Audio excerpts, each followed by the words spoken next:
Okay, not all sourdough starter is going to react the exact same way.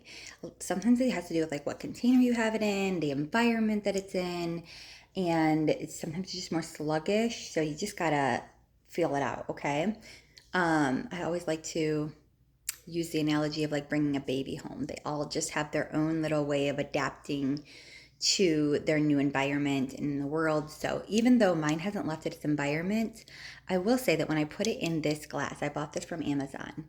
Um, I'm not really too happy with the results that I always get. So I'm going to put it back into I'm going to put it back into a canning jar. I feel like the thicker jar just seems to do better for it.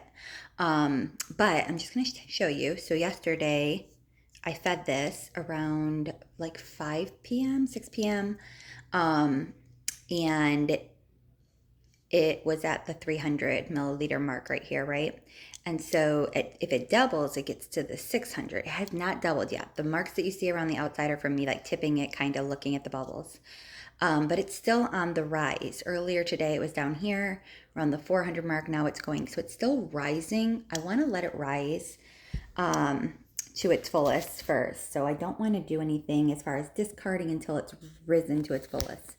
Okay, and then so if you look in there, you'll see some bubbly action, but not like it's very, like if you think of a pot that's boiling on the stove, it's very like simmering boiling. So I'm gonna let you see it while I stir it, hopefully.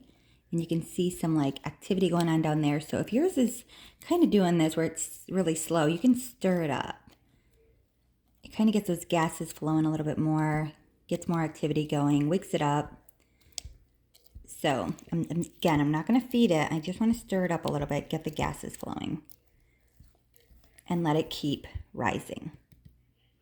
Okay, so that's where we're at. We're just going to let it keep rising until it goes back to that state of rest where it started, until it goes back to like where that mark is that it started at. I'm not going to feed it because I want it to keep growing and strengthening and building up the like bondage between it. So, okay, so that's where we're at. So if you have a starter that's not rising in like the 4 hours, you put it in the right temperature, you're just not understanding why it's not, just be patient. It's okay. Don't get frustrated with sourdough. It really is fine, especially if there's not a layer of water on top of it or anything like that. That if it does start to get a layer of water, that's where it's like, okay, it's hungry. So you'll want to feed it.